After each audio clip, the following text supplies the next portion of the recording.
Some stories are whispered on the wind, tales too profound to be confined to the pages of a report.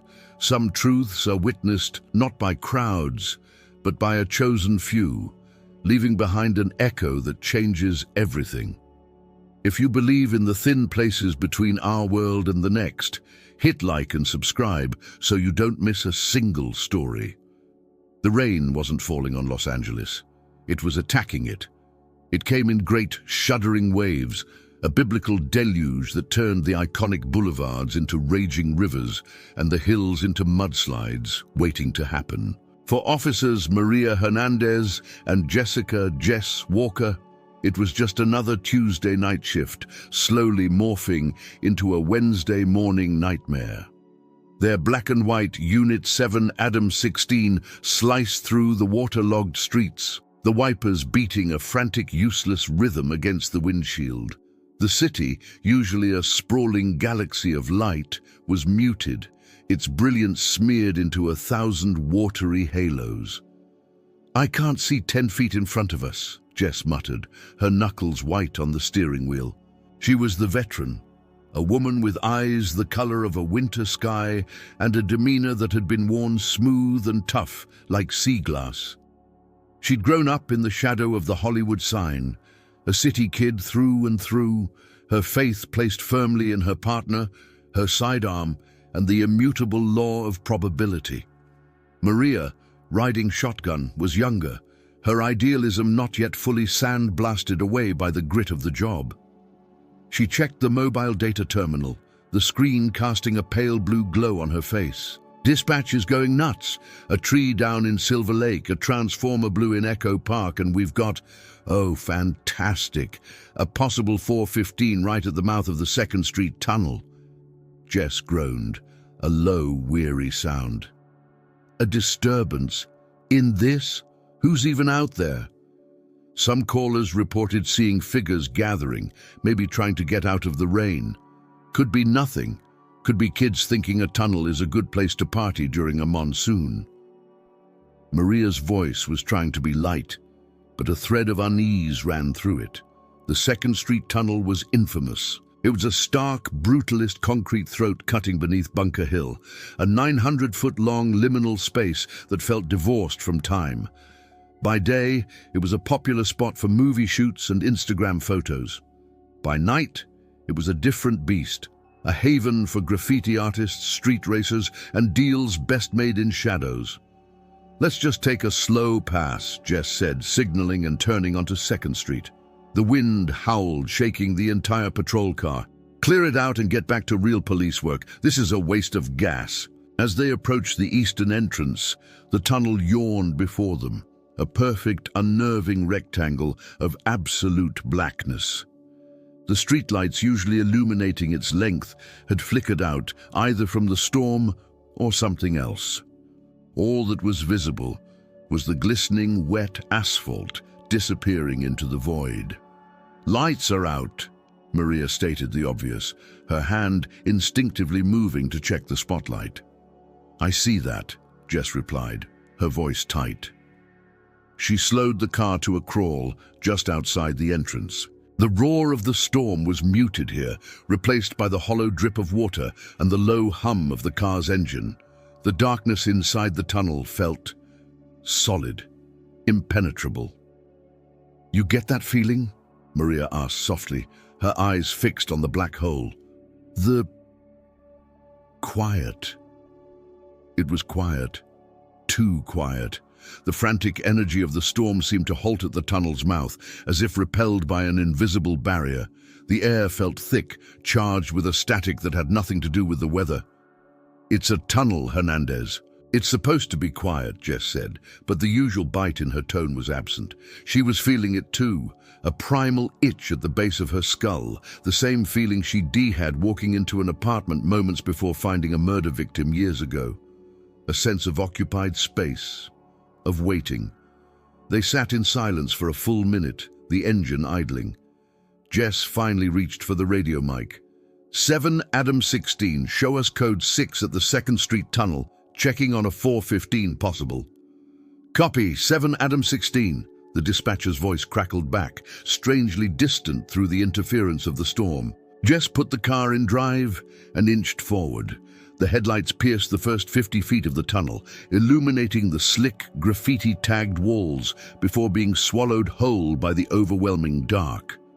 They moved slowly, the sound of their tires on the wet road echoing back at them, magnified and distorted by the concrete tube. That's when Maria saw it. A flicker of movement deep within the shadows, far beyond the reach of their headlights. It was quick, a darting shape, then another. "Jess," she said, her voice a low whisper. "Did you see that?" "I see nothing," Jess replied, her eyes narrowed, scanning. "It's probably runoff or a trash bag blowing in the wind." But it wasn't the wind. The air inside the tunnel was dead still. The flicker came again, this time accompanied by a low metallic scrape, a sound that raised the fine hairs on Maria's arms. The unease was not a new sensation for the two officers. The past month had been a slow, creeping descent into a pattern of strange occurrences, a series of events they dismissed as bad luck or fatigue, but which now in the throat of this dark tunnel began to feel connected. It had started with small things. A week ago, responding to a domestic dispute in Echo Park, a framed picture of the Virgin of Guadalupe had fallen from a wall, shattering at Maria's feet, just as she was about to step into the path of a hurled whiskey bottle. The bottle had missed her by inches. Last Thursday, Jess had dreamed of her grandmother, long since passed, who simply pointed a trembling finger at a dark tunnel and wept. Jess had woken up in a cold sweat, dismissing it as stress. Then there were the testimonies from the edges of their beat. They'd arrested an old street vendor named Mr. Kim for selling without a permit. As Jess was writing the ticket, he'd looked at her, not with anger, but with a profound sadness. "The lady in white weeps in the rain," he'd said, his English thick and heavy. "She weeps for the city. She weeps for you." They'd written it off as the ramblings of an old man. A young priest from the old cathedral of St. Vibiana, helping with a homeless outreach program, had pulled Maria aside. "You patrol near the tunnel, yes?" he'd asked, his brow furrowed. "There are old stories about that place, not gang stories. Older. They say it was a sacred path for the Tongva people long before it was a tunnel, a place where the veil was thin. Some of the old-timers in my parish still cross themselves when they drive through it after dark." Maria had laughed it off. "Father, with all due respect, the only spirits we usually find in there are of the cheap vodka variety." But the priest had remained serious. "Just be careful. Places retain energy, and sometimes that energy seeks to communicate." Now, those words echoed in Maria's mind, louder than the storm outside. The flickers in the darkness ahead seemed to multiply. The metallic scrape came again, followed by a soft, almost inaudible click. "Stop the car," Maria said, her voice firm.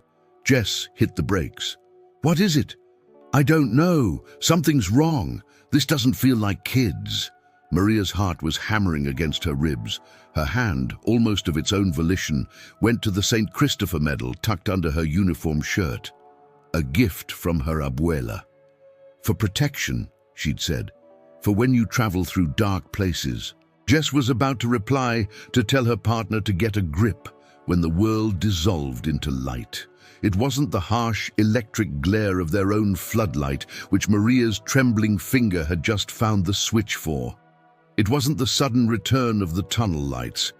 This was different. It began as a soft golden glow emanating from the center of the tunnel, about 100 feet ahead of them. It pushed back the darkness not by overpowering it, but by gently unraveling it. The shadows retreated, not in fear, but in reverence. The light was warm, alive, and pulsed with a gentle rhythmic cadence that felt like a heartbeat. And in the center of this impossible radiance, a figure began to form. It was a woman. She seemed to be woven from the light itself, her form both solid and ethereal.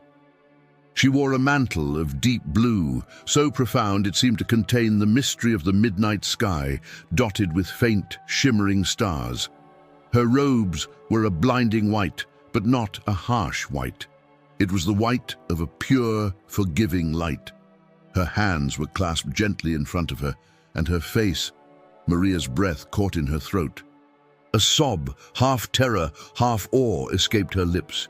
Jess simply stared, her mouth agape, her mind, usually a whirlwind of tactical assessments and procedural protocols, utterly and completely blank.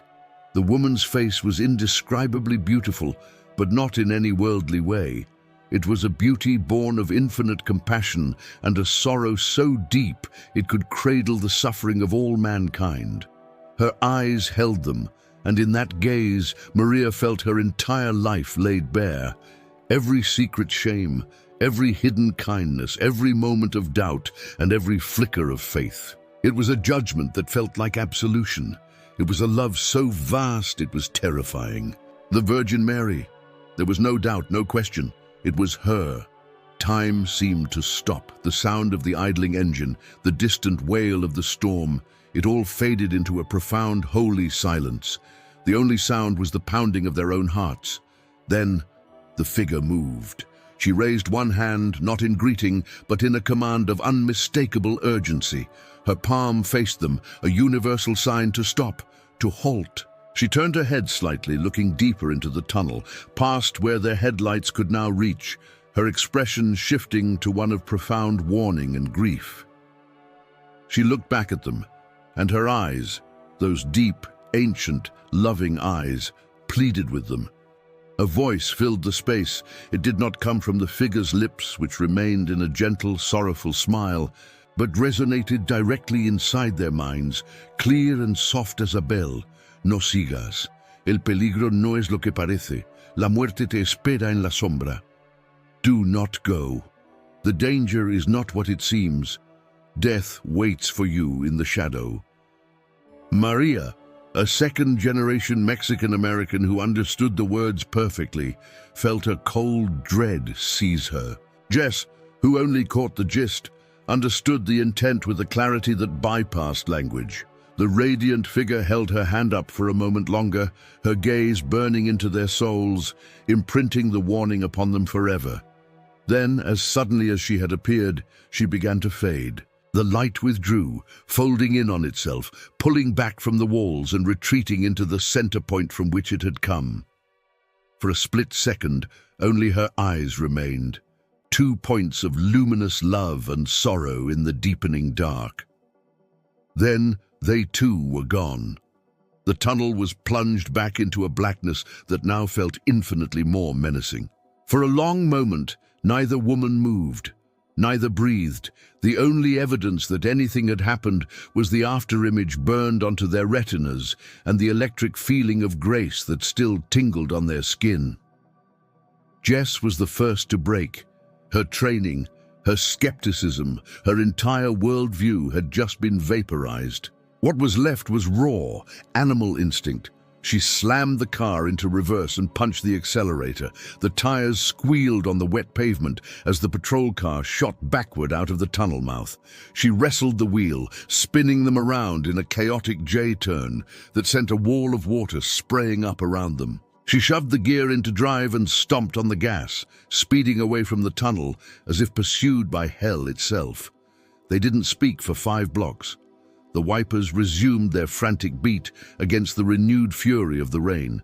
The real world rushed back in, loud and jarring.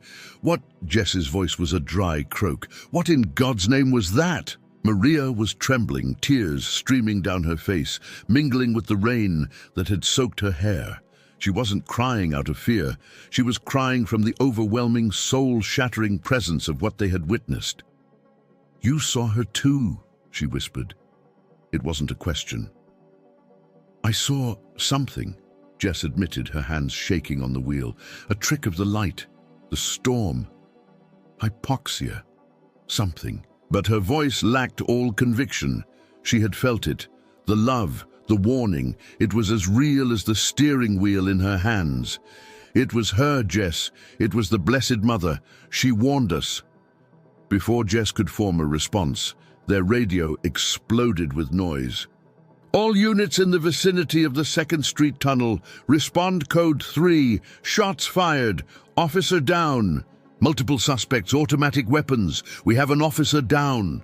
The voice of the dispatcher was sharp, laced with panic. Jess and Maria looked at each other, their blood turning to ice.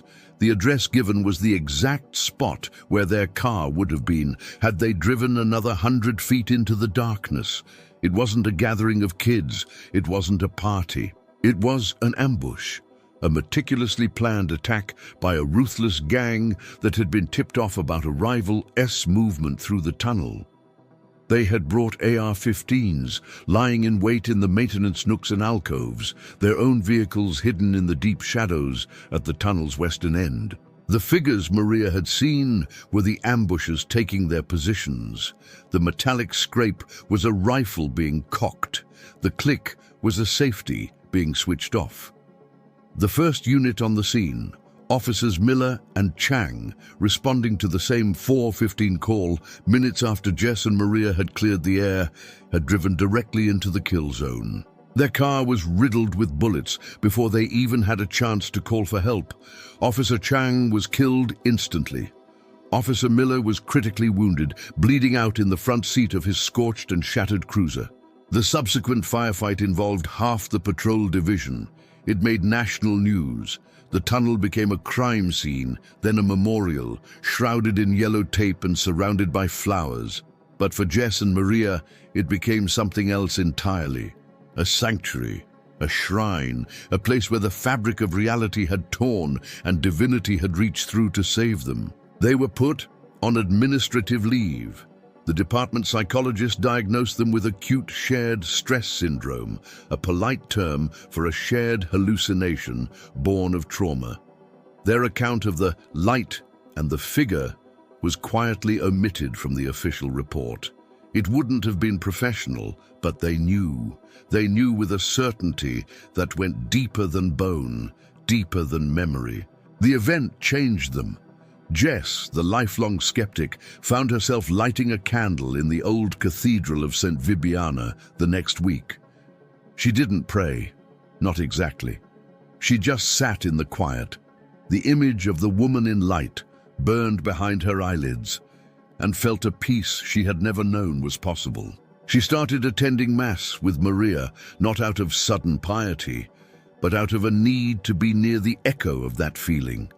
Maria's faith, once a quiet, personal thing, became a radiant core within her.